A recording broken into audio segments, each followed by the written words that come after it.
আবু সাইদ ভাই যদি মারা না যেতেন, স্টুডেন্টরা কিন্তু তাদের যে শক্তি যেটা দিয়ে তারা আগায় গেছে সেটা সম্ভব ছিল না। ভাইয়া স্টুডেন্টদেরকে যেই শক্তিটা দিয়ে গেছেন, অবশ্যই তার অবদান আমরা কখনো অস্বীকার করতে পারবো না।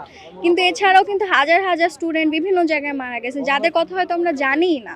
সেক্ষেত্রে একটা জিনিস করা যেতে পারে, এখন যেহেতু নতুন অন্তর্বর্তীকালীন সরকার এসেছে, তাদের পক্ষ থেকে যদি স্টুডেন্টদেরকে হেল্প করা হয় এবং স্টুডেন্টরা কমিটি গঠন করে নিজেদের ইউনিভার্সিটিতে বা এলাকাতে অ্যাকচুয়ালি কোন কোন স্টুডেন্ট মারা গিয়েছেন বা আহত হয়েছেন তাদের যদি একটা লিস্ট করা হয়, তাহলে আমরা অ্যাটলিস্ট জানতে পারবো যে কে কে আমাদের মারা গিয়েছেন। যেমন শুধু দেখা যায় আবু সাইদ ভাই বা মুগ্ধ, ফারাজ, ওদের অবদান আমরা কখনোই অস্বীকার করতে পারবো না, কিন্তু এছাড়াও তো আরও মানুষ মারা গিয়েছেন, তাদের অবদানও কিন্তু অস্বীকার করার মতো না।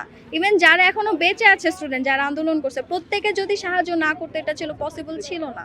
এইটা শুধুমাত্র যে আমাদের জন্য তা না, আমাদের পরবর্তী প্রজন্মের জন্য, যে ছোট ছোট বাচ্চারা, ওরা তো 2-3 বছর পরে যখন বড় হবে ওরা তো জানবে না কি হয়েছিল।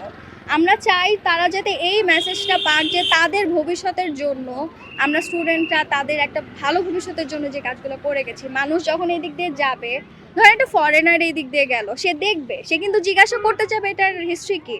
তখন যখন সে শুনবে, তার কিন্তু আমাদের দেশের প্রতি যে একটা অন্যরকম একটা চিন্তা, বা ধরেন স্টুডেন্টরা যখন যাচ্ছে তাদের যে একটা গর্ব যে না আমি আন্দোলন করছি, আমি পারছি, এবং আমাদের পরবর্তীতে যদি কখনো এই ধরনের কোনো সমস্যা হয় স্টুডেন্টরা একসাথে হবে এবং তারাও আন্দোলন করবে এবং অন্যায়কে তারা কখনো মানবে না। বৈষম্যহীন বাংলাদেশ চাই। ছাত্র আন্দোলন থেকে গণ আন্দোলনের মুখে পদ হারান শেখ হাসিনা। বাংলাদেশে শুরু হয় নতুন এক অধ্যায়, নতুন প্রজন্মের হাত ধরে।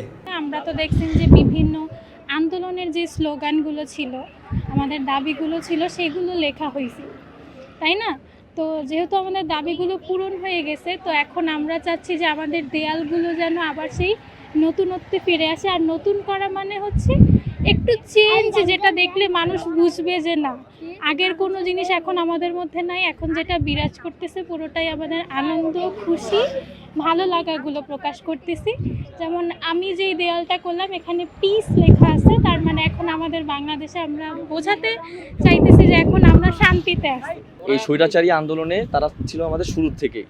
তো তারা যেহেতু এখন নতুন সরকার আসছে, আমরা চাই তারা এই নতুন সরকারকেও ঠিক ছাত্র আন্দোলনকে যেভাবে সফল করছে, ভবিষ্যতেও যদি কোনো এরকম হয়ে থাকে, তারা সরকারের পক্ষ থেকে তারা দুইজন তো আছেই, আমরা যারা সমন্বয়ক আলাদা ছিল তাদের সাহায্য নিয়ে ভবিষ্যতে যদি কোনো আবার কোনো স্বৈরাচার আসে, তাদের বিরুদ্ধে আবার আমরা সংগঠন গঠন করব এবং স্বৈরাচারের বিরুদ্ধে আমরা আবার লড়াই করতে ছাত্ররা সবাই প্রস্তুত আছি। যে বয়সে বই খাতা অথবা খেলার মাঠে থাকার কথা, সেই বয়সেই কোমল হাতের ইশারায় শৃঙ্খলা ফিরছে ঢাকার রাস্তায়। ট্রাফিক শুধু নয়, রাস্তা পরিষ্কার থেকে সড়ক সহ বিভিন্ন স্থাপনায় সৌন্দর্য বাড়াতে চলছে চিত্র অঙ্কনের কাজ। আনাড়ি হাতে ফুটে উঠছে নানা প্রতিবাদ, আশার বাণী বা নানা গ্রাফিতি। কি আঁকছেন তারা, কি মেসেজই বা দিচ্ছেন? আমরা এখানে মেসেজ দিচ্ছি হচ্ছে গিয়ে আমরা এখন আর কারো অধীনে নেই, আমরা এখন নিজেরা স্বাধীন। আর হচ্ছে আমাদেরকে এতদিন ধরে, এত বছর ধরে যত রকমের টর্চার করেছে, আমরা হচ্ছে এত বছর চুপ ছিলাম, আমরা কিছু বলতে পারি নাই। তো এখন আমরা মনে করি যে না, আমাদের আসলে একটা স্টেপ নেওয়া উচিত। তারপরে তো যে আমরা আন্দোলন করলাম, এখনো হচ্ছে কিছু স্তরের মানুষ এই কাজটা করছে, বাট আমরা এটা প্রতিহত করার ব্যবস্থা করছি এবং হচ্ছে কিভাবে সেফটি দেওয়া যায়। আর আমরা তো সবাই জানি যে হচ্ছে আমাদের ল অ্যান্ড অর্ডার যেহেতু পুলিশ ছিলেন না, তো কিন্তু হচ্ছে এই যে ভলেন্টিয়াররা কাজ করছেন, ওরা কিন্তু হচ্ছে নারীদের হচ্ছে সেফটিটা সবার আগে দেখছেন এবং আশা করি আস্তে আস্তে এই যে হেনস্থা, এটা কিন্তু খুবই অল্প, 1-2 জন, এবং সাথে সাথেই সবাই কিন্তু তৎপর ছিল এবং সাথে সাথেই তার সেফটির ব্যবস্থা করা হয়েছে। তো আমরা আসলে খুবই আশাবাদী।